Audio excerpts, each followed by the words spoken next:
আল্লাহর নবী এবং হযরত সাইয়েদনা ওমর রাদিয়াল্লাহু আনহু পাহাড়ি রাস্তা দিয়ে হেঁটে যাচ্ছেন। হতে পারে ওয়াদি জিদ অথবা কোনো মদিনার উপত্যকা দিয়ে। এমন সময় গম্ভীর ভাষায় একটা সালামের আওয়াজ আসলো। আসসালাতু আসসালামু আলাইকা ইয়া রাসূলুল্লাহ। নবীজি বললেন, ওমর, সালামের গম্ভীরতায় বোঝা যায় কোনো মানুষের আওয়াজ না। দাঁড়াও তো দেখি কে আসলো। দেখা গেছে আল্লাহর মেহবুবের সামনে দাঁড়িয়ে গেলেন একটা বৃদ্ধ জিন। একেবারে চুল দাড়ি পর্যন্ত সাদা হয়ে গেছে, নুব্জ হয়ে গেছে, বয়স ভারী হয়ে গেছে। ভাঙ্গা ভাঙ্গা কণ্ঠে প্রিয় নবীজির সামনে দাঁড়াইলেন। রহমতের নবী ডাক দিলেন, তোমার নাম কি? বলি, ইয়া রাসূলুল্লাহ, আমার নাম হিম। তোমার বাবার নাম কি? বলে, হাম। তার বাবার নাম কি? তার বাবার নাম তালখিস। তার বাবার নাম কি? তার বাবার নাম ইবলিস। তার বাবার নাম কি? তার বাবার নাম হাম। তার বাবার নাম তালখিস, তার বাবার নাম ইবলিস, ইবলিসের বাবার নাম খবিস। আল্লাহর নবীজি ডাক দিয়ে বললেন, হে শয়তান, তুমি কি আমার সাথে শয়তানি করার জন্য এসেছো হে জিন? জিন দেখে বলেন, ইয়া রাসূলুল্লাহ, আমি ইবলিসের ঘরের নাতির ঘরের পুতি। একসাথে করে আল্লাহু আকবার। আমি শয়তানি করার জন্য আসি নাই নবীজি, আমি কালেমা পড়ে আপনার দরবারে কালেমা পড়ে মুসলমান হওয়ার জন্য আসছি। একসাথে বলবেন আল্লাহু আকবার। খালাকাল ইনসানা ওমা খালাকতুল জিন্না ওয়াল ইনসা। জিন এবং মানুষ দুইটা জাতির শরীয়ত আছে। আমাদের যেমন শরীয়ত, জিনদের জন্য একই রকম শরীয়ত। আমাদের শরীয়ত আছে, ওদের শরীয়ত আছে। আমাদের আলেম আছে, তাদেরও আলেম আছে। আমাদের হাফেজ আছে, তাদেরও হাফেজ আছে।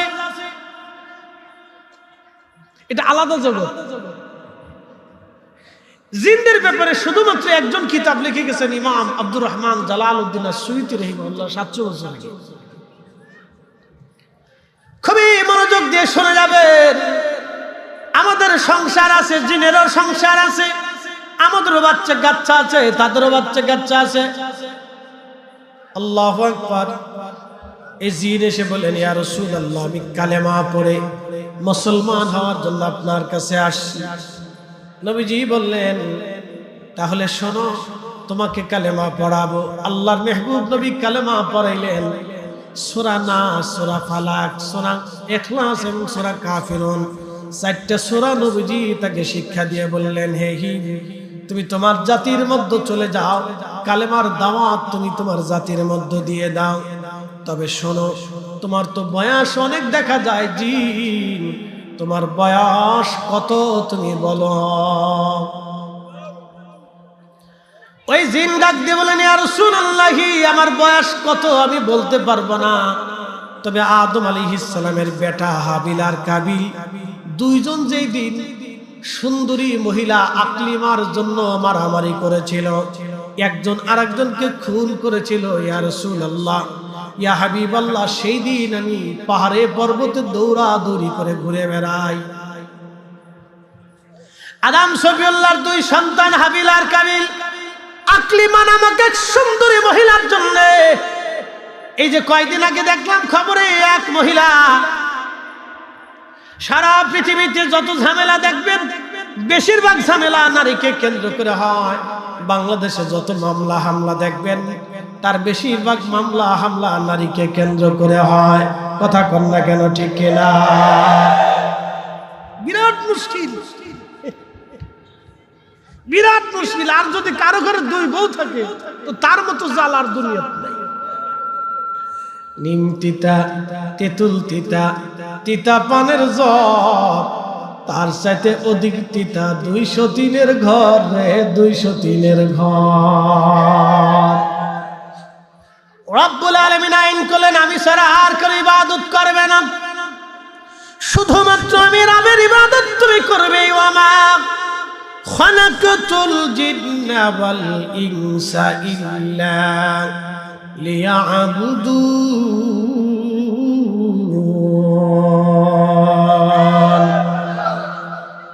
জিন এবং মানুষ, এই যে ভূখণ্ডের উপর আপনি বসে আছেন, যে মাটির উপরে আজ আপনি বসে আছেন, যে দই খাওয়াতে আপনি বসবাস করেন, এখানে জিনেরা বসবাস করত, জিনেরা আবাদ করত। মানব জাতির আগে আল্লাহ জমিনে একটা জাতি পাঠিয়েছিলেন, সেই জাতির নাম জিন। জিন জাতির আদি পিতার নাম তারান্নুস, উপাধি আবুল জিন। ওয়া খালাকাল জান্না মিন মারিজিম মিন নার।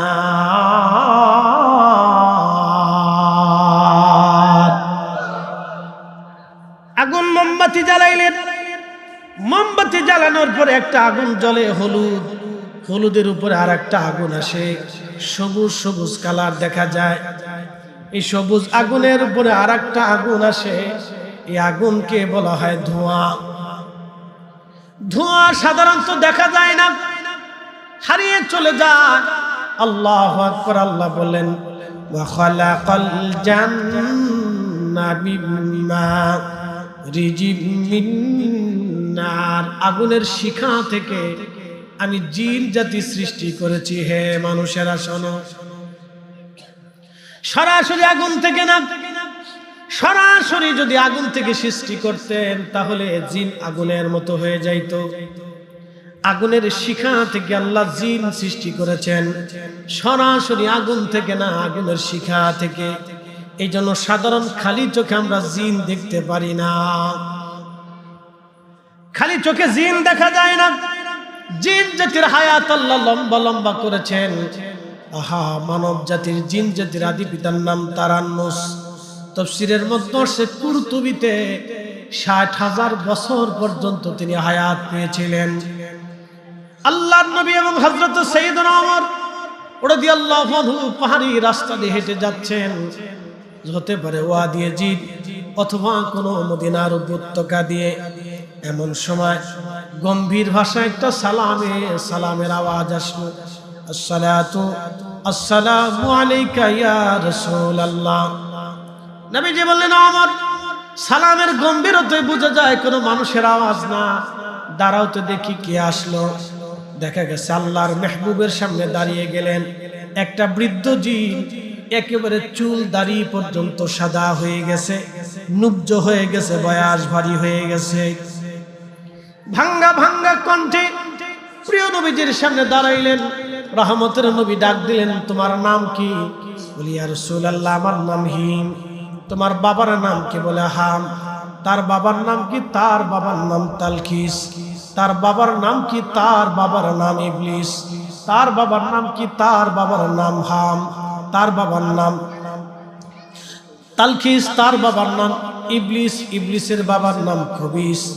আল্লাহর নবীজি ডাক দিয়ে বললেন, হে শয়তান, তুমি কি আমার সাথে শয়তানি করার জন্য এসেছো? হে জিন। জিন দেখে বলেন, ইয়া রাসূলুল্লাহ, আমি ইবলিসের ঘরের নাতির ঘরের পুতি। একসাথে করে আল্লাহু আকবার। আমি শয়তানি করার জন্য আসি নাই নবীজি, আমি কালেমা পড়ে আপনার দরবারে কালেমা পড়ে মুসলমান হওয়ার জন্য আসছি। একসাথে বলবেন আল্লাহু আকবার। খালাকাল ইনসানা ওমা খালাকতুল জিন্না ওয়াল ইনসা। জিন এবং মানুষ দুইটা জাতির শরীয়ত আছে। আমাদের যেমন শরীয়ত, জিনদের জন্য একই রকম শরীয়ত। আমাদের শরীয়ত আছে, ওদের শরীয়ত আছে। আমাদের আলেম আছে, তাদেরও আলেম আছে। আমাদের হাফেজ আছে, তাদেরও হাফেজ আছে। এটা আলাদা জগৎ। জিনদের ব্যাপারে শুধুমাত্র একজন কিতাব লিখে গেছেন ইমাম আব্দুর রহমান জালালউদ্দিন আস-সুয়ুতি রাহিমাহুল্লাহ ৭০০ বছর আগে। খুবই মনোযোগ দিয়ে শুনে যাবেন। আমাদের সংসার আছে, জিনেরও সংসার আছে। আমাদেরও বাচ্চা কাচ্চা আছে, তাদেরও বাচ্চা কাচ্চা আছে। আল্লাহু আকবার। এই জিন এসে বলেন, ইয়া রাসূলুল্লাহ, আমি কালেমা পড়ে মুসলমান হওয়ার জন্য আপনার কাছে আসছি।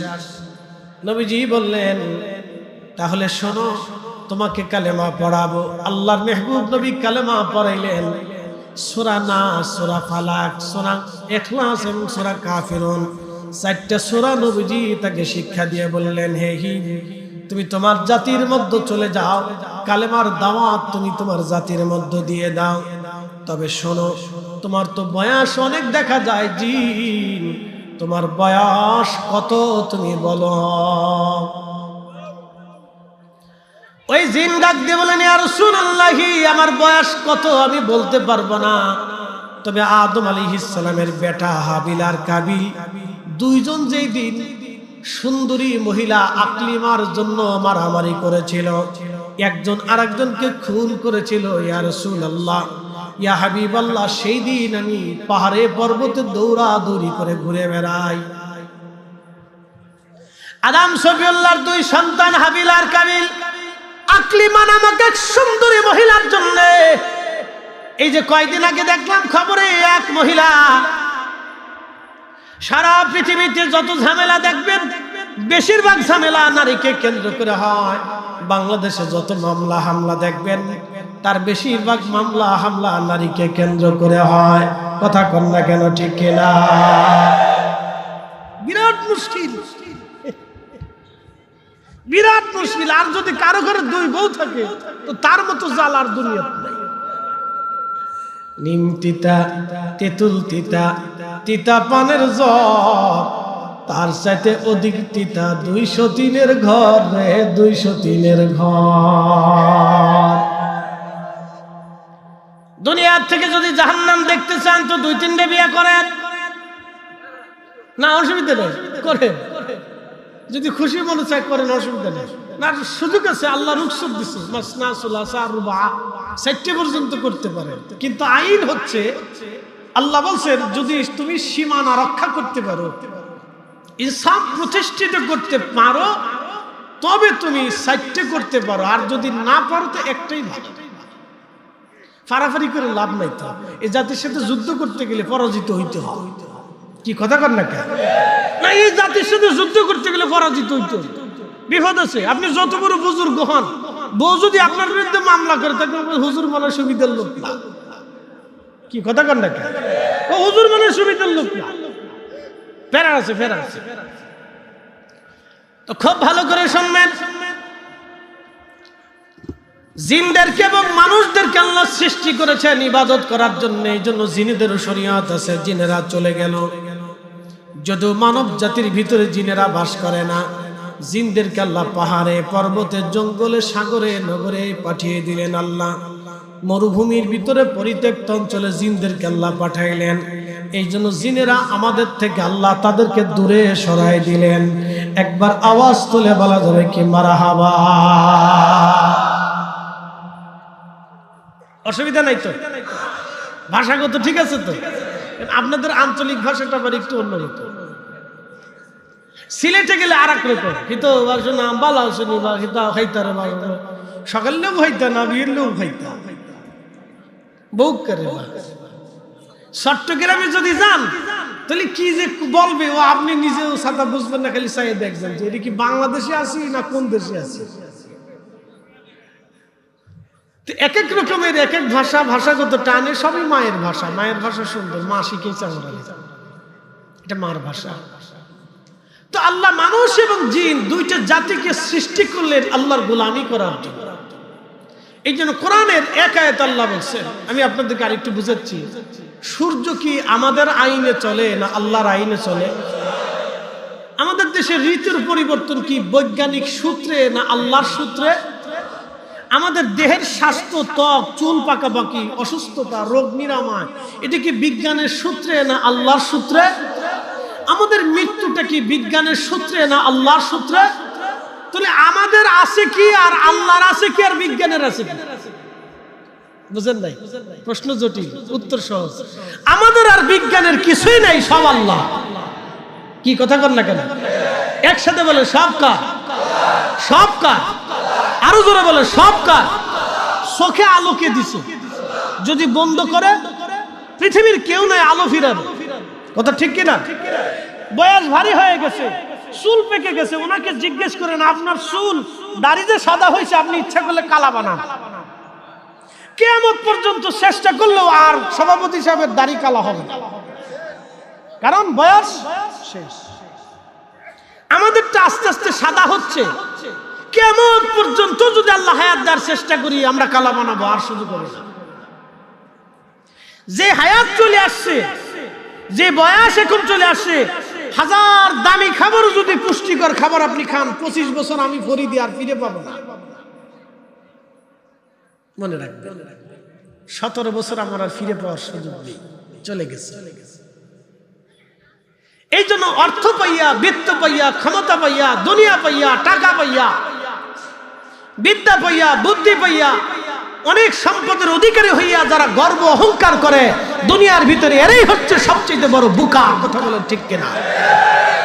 অনেক বড় বোকা যারা ব্যবসায়িক সমিতি আছেন, আপনারা মাহফিলটা করছেন, আমি জানি অনেক কষ্টের টাকা, ব্যবসার টাকা।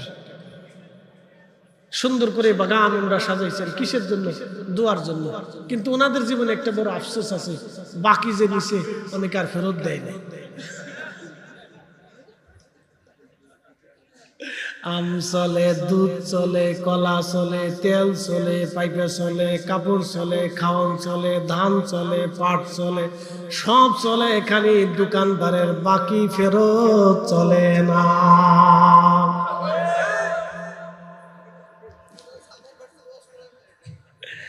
যারা দোকানদারের টাকা মাল বাকি নিয়ে আর কখনো দোকানের সামনে আসেন নাই, শুনে যাবেন, গুনে গুনে বুঝে বুঝে ফেরত দিবেন। যদি না দিয়ে কবরে চলে যান, যত খাবার খাইছেন হালাল হবে না। ঠিক কিনা?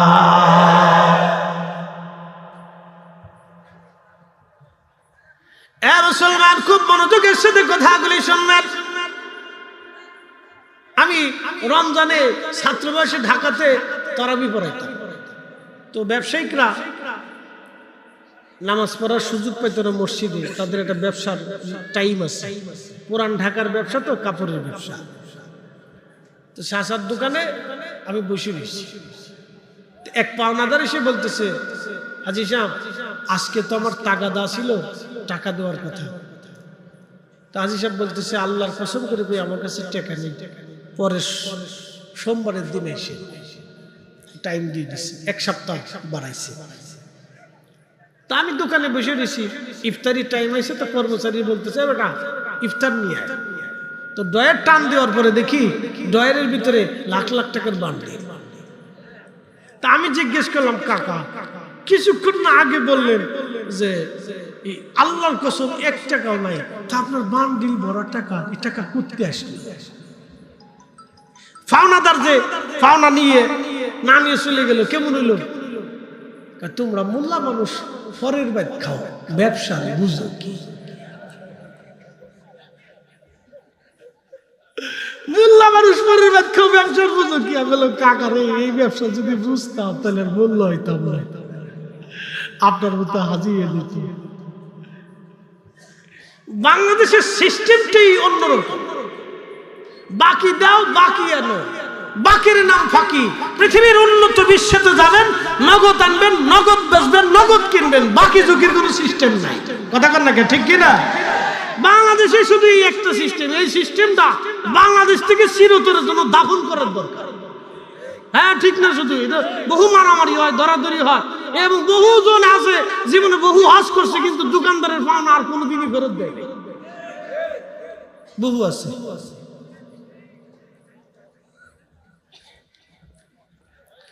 দই খাওয়াবাসী ভালো করে শুনে যাবেন। আচ্ছা, দই খাওয়া কে? এখানে কি দই পাওয়া যায়? হ্যাঁ, দই খাওয়া তো দই পাওয়া যায়, তাহলে আশা করি দই পাওয়া যাবে ইনশাআল্লাহ। দই খাওয়াবাসী খুব ভালো করে শুনে যাবেন। মূলের আলোচনার দিকে চলে যাচ্ছি। সব যদি আল্লাহর হয়, তখনই আল্লাহ বলেন, ইয়া মাশারাল জিন্নি ওয়াল ইনসি ইন ইসতাতা'তুম আন তানফুযু মিন আকতারিস সামাওয়াতি ওয়াল আরদি ফানফুযু লা তানফুযুনা ইল্লা বিসুলতান।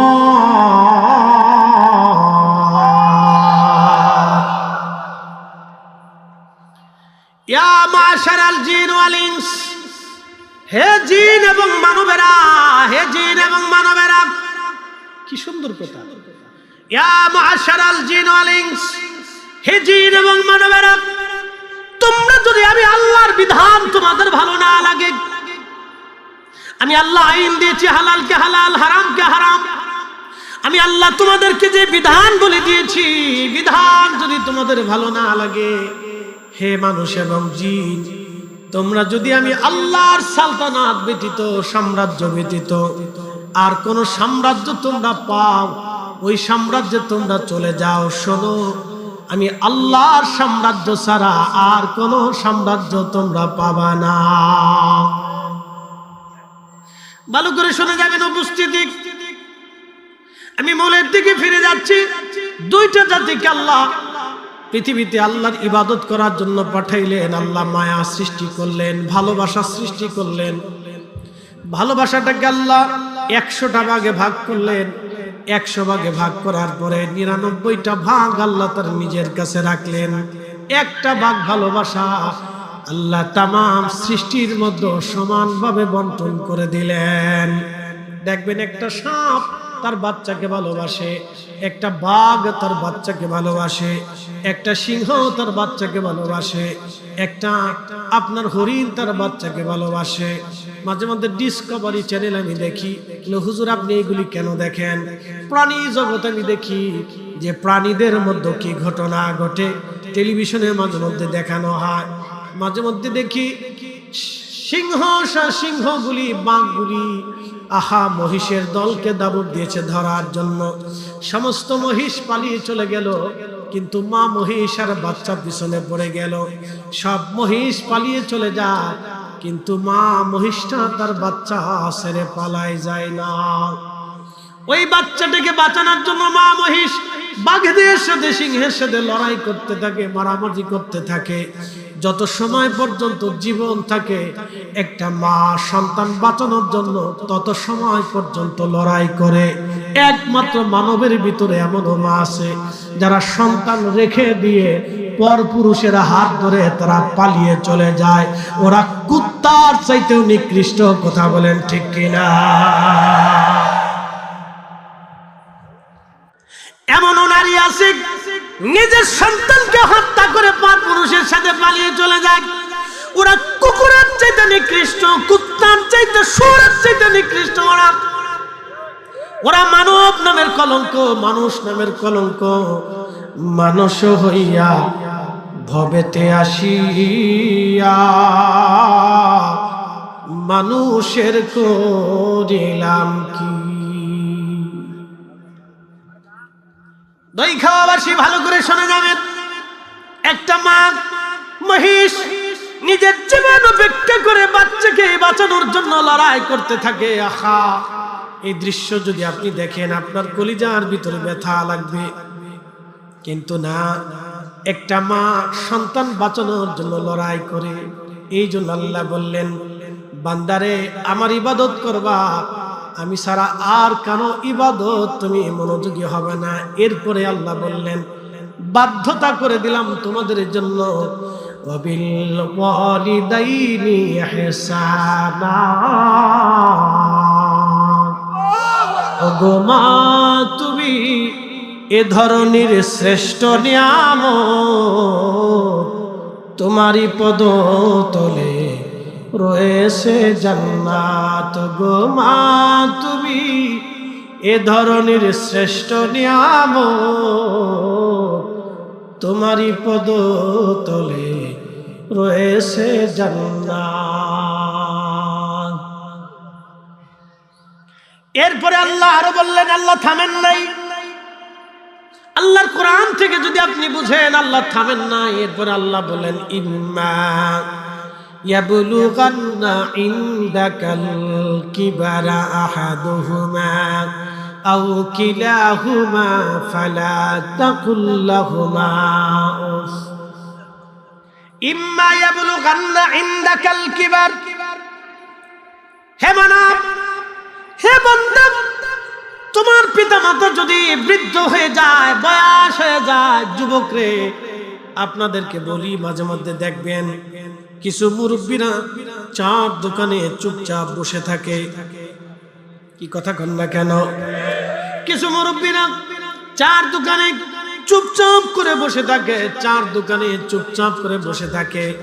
এ যুবক, আপনাকে বলি, যদি পয়সা করি কাছে থাকে, ওই মুরব্বী বাবাকে এক কাপ চা খাবেন, কিছু বিস্কিট কিনে দিবেন, অথবা বলবেন বাবা কিছু খাইতে মন চাইলে বলেন। কারণ ওই বৃদ্ধ বাবাটা কারো বাবা, হয়তো টাকার অভাবে দোকানে বসে আছে, দিন শেষে এক কাপ চা হয়তো তার বরাদ্দ হয়েছে, ছেলেটা দিন মজুরি করে পয়সা করে হয়তো দিতে পারে নাই, খেতে মন চায় কিন্তু পকেটে পয়সা নাই। নিজের বাবার মতো মনে করে এই মুরব্বীকে কিছু দোকান থেকে কিনে দিবেন, খুশির মনে এমন ভাবে আপনার জন্য দোয়া করে দিবে।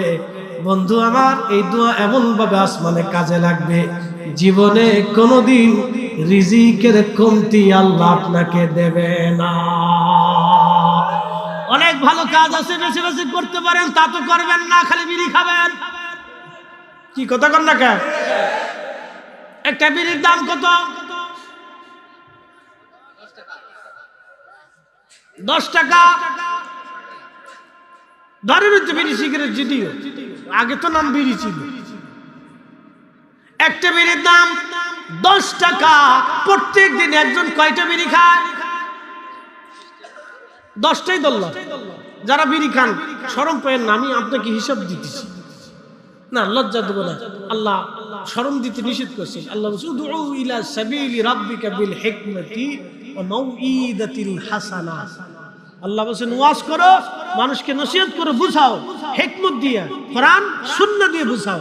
এরপর বলেন মাউইদাতিল হাসানা, সুন্দর শব্দ দিয়ে, চমৎকার ভাষা দিয়ে এবং আদর সুহাগ দিয়ে, মহাব্বত দিয়ে তুমি তারে বুঝাও। মুসা আলাইহিস সালামকে আল্লাহ পাঠাইছে ফেরাউনের কাছে। মুসা আলাইহিস সালাম একটু জালালি ছিলেন, আর ওই মুখে আগুন লাগার কারণে তুতলা হয়ে গেছিলেন, এজন্য খুব রাগ করতেন। তো মুসা আলাইহিস সালামকে দাওয়াত দেওয়ার আগে আল্লাহ বুঝাই বলেন, মুসা রে, দাওয়াত তো ফেরাউনকে দিবা, ও কিন্তু কাটটা কাফের, নিজের খোদা দাবি করছে, তো দাওয়াত দেওয়ার সময় তুমি তার সুন্দর সুন্দর ভাষা দিয়ে দাওয়াত দিও। এই জন্য বক্তারা যদি কর্কট হয়ে যায় আর ভাষা যদি অসুন্দর হয়ে যায়, তখন এই শ্রোতাদের এগুলি কলিজার ভিতরে ঢুকে না। কারণ আল্লাহর ওয়াজ, আল্লাহর সিদ্ধান্তের বাহিরে গেলে কোনোটাই কাজ হবে না, মনে রেখে। এই জন্য বক্তাদেরও হিসাব কিতাব করে আল্লাহর সিস্টেমে ওয়াজ করতে হবে, আল্লাহর সিস্টেমের বাইরে গেলে হবে না। সে যেই ভুলই করুক, আল্লাহর সিস্টেমের বাইরে যাওয়া যাবে না। মত ভিন্ন হতে পারে, পৃথিবীতে বহু মতের মানুষ ছিল, এখনো মত আছে, 4 মাযহাব আছে, আরো মাযহাব আছে। হারামে যাবেন, নামাজে দাঁড়াবেন, আমরা তো বুকে হাত বাঁধবো না, নাবিতে বাঁধবো, এটা নিয়ে বাংলাদেশে যুদ্ধ করতেছি, নিয়মিত যুদ্ধ হয়। এটা অনলাইন যুদ্ধ, বাপরে বাপ, যুদ্ধ কারে। একদল আছে বুকের উপরে হাত বাঁধাবে, সেই কথা হলো বুকে বাঁধতেই হবে, আর আমরা আছি নাভিতে বাঁধতেই হবে। এই বুকে আর নাভির উপরে বাঁধাবাঁধি নিয়ে অনলাইনে বিরাট তর্ক যুদ্ধ চলতেছে। আচ্ছা বলেন তো, এই তর্ক যুদ্ধের মাঝে আমরা কি ফায়দা পাইছি? আমাদের তো আল্লাহ এই জন্য দুনিয়াতে পাঠাই নাই, আমাদের দায়িত্ব ছিল মানুষদেরকে দুনিয়াতে ইনসাফ প্রতিষ্ঠিত করা। কথা বলেন ঠিক কিনা? আমরা আমাদের দায়িত্ব বাদ দিয়া যেটা করার দরকার ছিল সেটা করতে পারি।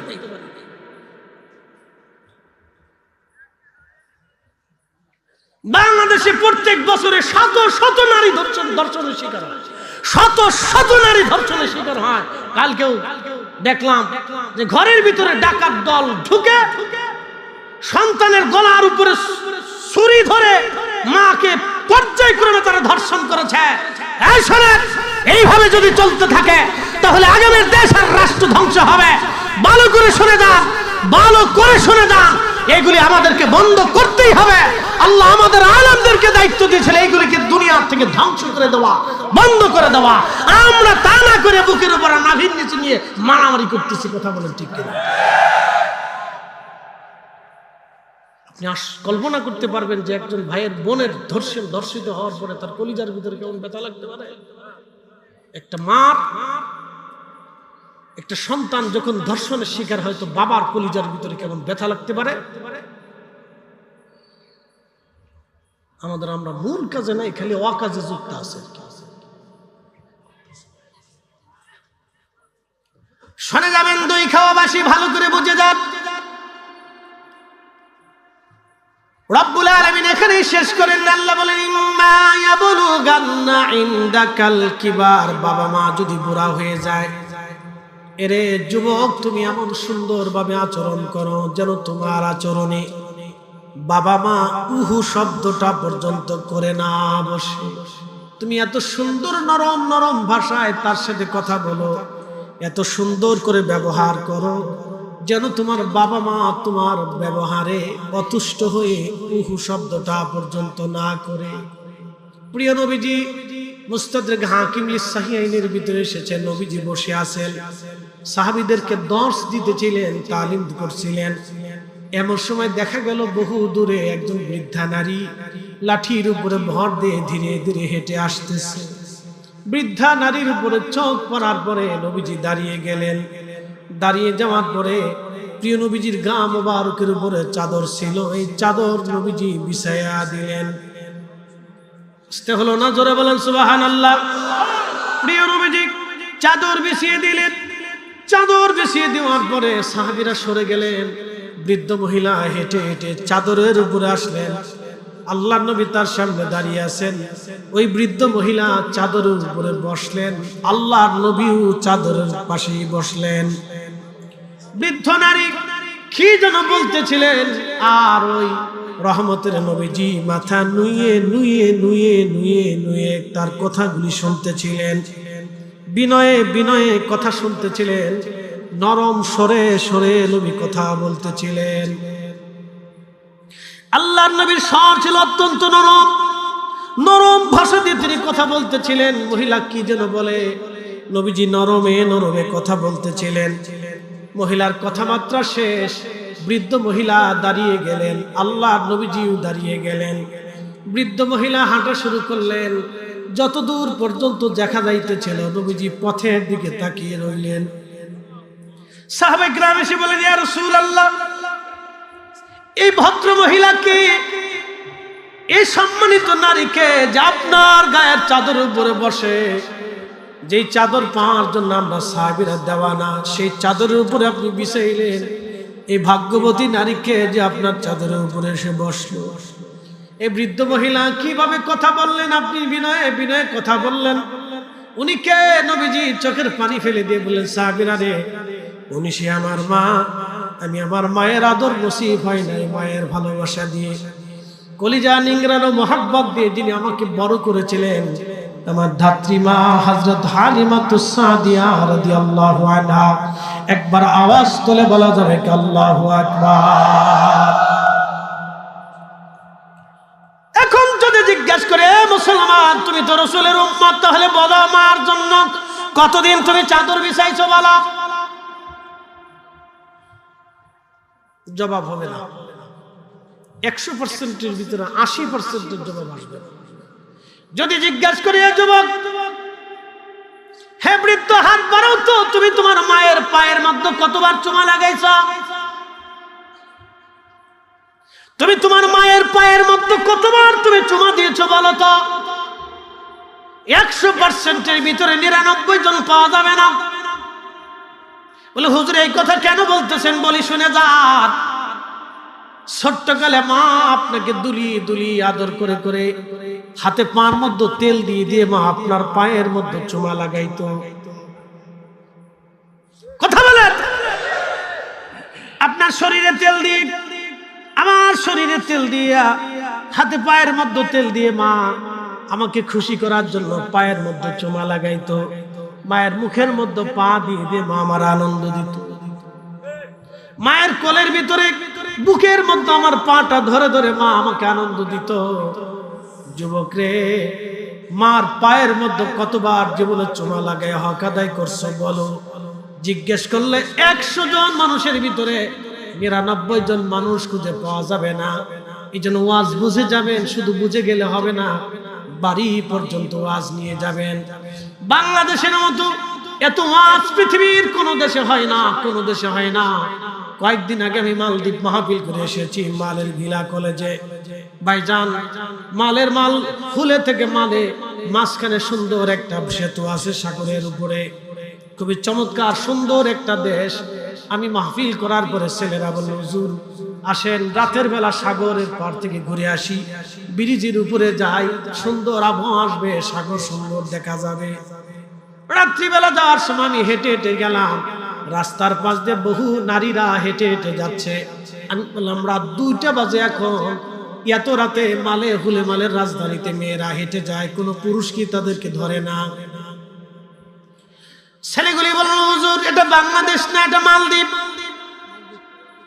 হুজুর এটা উন্নত বিশ্ব, সারা রাত্র যদি কোনো নারী সারা রাজধানীর রাস্তাঘাট দিয়ে সাগরের পাড় দিয়ে হাঁটে, একটা ছেলেও তাকে ধরতে যাবে না, একটা যুবক তাকে শোবে না, তাকে জিজ্ঞাসাও পর্যন্ত করবে না। এদেশের আইন এত সুন্দর, একমাত্র বাংলাদেশে আপনার মেয়েটাকে, যুবতী মেয়েটাকে বুরকা পরায়াও যদি আপনি রাস্তায় রাত 8টার পরে ছেড়ে দেন, তাহলে বাড়ি পর্যন্ত আসবে, কোনো গ্যারান্টি পাওয়াটা বড় মুশকিল। এটার নাম বাংলাদেশ। কথা বলেন ঠিক কিনা? অথচ আমরা কোরআন পণ্য বলা জাতি লজ্জা করে আমাদের এই দৃশ্যগুলি দেখি। আপনি জানতো ইউরোপে হাজার হাজার মেয়েরা রাস্তা দিয়ে হাঁটতেছে, কেউ জিজ্ঞাসাও করবে না। ওরা তো খাওয়ার আগে মদ খায়, খাওয়ার পরে মদ খায়, খাওয়ার ভিতরে মদ খায়। আর আমরা কোরআন পণ্য বলা জাতি, কালেমা গ্রহণ করলে বলা জাতি, এখনো ওজনে কম দেই, মালে ভেজাল দেই, খাবারে ফরমালিন দেই, এখনো পর্যন্ত আমরা দুধে ভেজাল দেই। কথা কর না কেন? আর ওদের দেশে মদে ভেজাল নাই না, ওরা মদেও ভেজাল দেয় না, আমরা দুধে ভেজাল দিই। মাঝে মধ্যে চিন্তা করি ঢাকা শহরে দুধ খাই না বুড়িগঙ্গার পানি খাই, আল্লাহ খাই। হ্যাঁ, আপনি বুঝেন যে আমাদের ডিমোশন কত। অথচ বাংলাদেশের এক সিজনে সারা বাংলাদেশে যত মাহফিল, সেমিনার, ধর্মসভা হয়, তাফসীর মাহফিল হয়, ওয়াজ দোয়ার মাহফিল হয়, সালানা ইসলাহি জলসা, খাতমে বুখারী, খাতমে কোরআন মাহফিল কত পরিমাণে বাংলাদেশে হয়। প্রত্যেক জুমাতে খতিব সাহেবরা প্রত্যেক জুমাতে বসে বসে ওয়াজ শোনায়, তারপরে এই জাতির হেদায়েত নাই। এরপরে মসজিদ থেকে জুতা চুরি করে নিয়ে যায়। মসজিদ থেকে জুতা চুরি। আচ্ছা জিজ্ঞেস করি, যে বাদাম বেচে না ছেলেরা? আগে তো গলার উপরে ঝুলাই বাদাম বেচতো, কথা ঠিক আছে না? এখন তো মোটামুটি ভ্যানের উপরে রেখে বাদাম টাদাম আরো কিছু কিছু যেন কি যেন বিক্রি করে। আচ্ছা বলেন তো, একজন বাদামওয়ালার ব্যবসা কয় কোটি টাকার ব্যবসা? 4,000 5,000। আচ্ছা, তো অনেকে বাদাম কিনতে যায়, 4-5 জন এক লগে যায়। কে বাদামওয়ালা? বাদামের দাম কত? তো বাদামওয়ালাকে ভাই এই 100 গ্রাম 25 টাকা। মাপ কত? মাপ 250 গ্রাম মাপ। তো 250 গ্রাম মাপতে মাপতে এইদিকে 4-5 জনে 60-5টা করে খাইয়ে ফেলেছে। আচ্ছা আপনারা বলেন, এই যে 60-5টা করে যে 25 গ্রাম খাইয়ে ফেললো, এটা সুন্নত না মুস্তাহাব? কোনটা? কোন আপনি বলেন, বলেন কোনটা? একসাথে বলেন, জোরে বলেন না, আরো জোরে বলেন। এই একটা বাদামের জন্য কিয়ামতের ময়দানে বাদামওয়ালার পিছনে দৌড়াইতে হবে। হ্যাঁ, শুনে যাবেন, ওয়াজ শুনে যাবেন। এই জন্য রাহমাতুর নবী সারা জিন্দেগীর চরিত্র ছিল, কোন সাহাবী কবরে দেওয়ার আগে আল্লাহর নবী জিজ্ঞেস করতেন তার ঋণ কি পরিমাণ আছে বলো। আমরা তো খালি আছি পারাবারের গুতাগুতি নিয়ে, মানুষ মরে যাওয়ার পরে কান দিব রে আব্বা রে, কিন্তু কোন ছেলে একটাবারও বলে না আব্বার ঋণ আছে এই পরিমাণে, আমি আসি, আমি ঋণ এখন মওকুফ করে দেব, আসেন যারা পাবেন নিয়ে যান, এই পরিমাণে আব্বার ঋণ আছে, অমুক অমুকে পাবে। একটা ছেলে বলে না।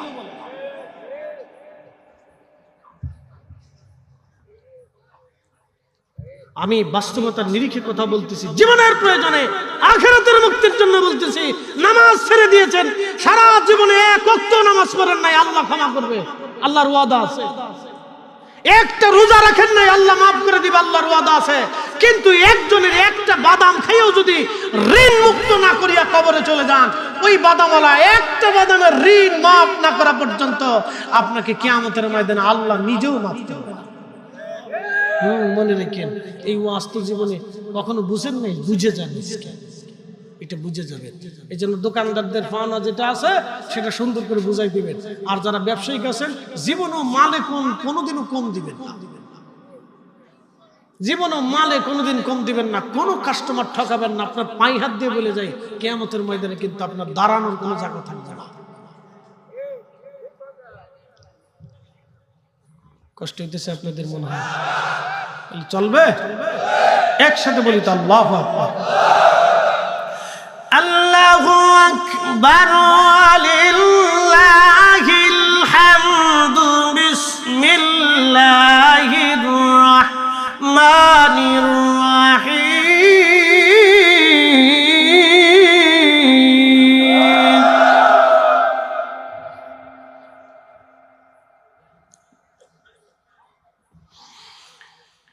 ইয়া আইয়ুহাল্লাযীনা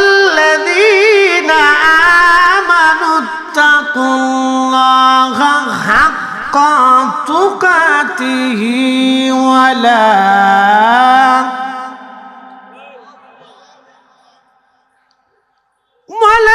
তামুতুন্না ইল্লা ওয়া আনতুম মুসলিমুন।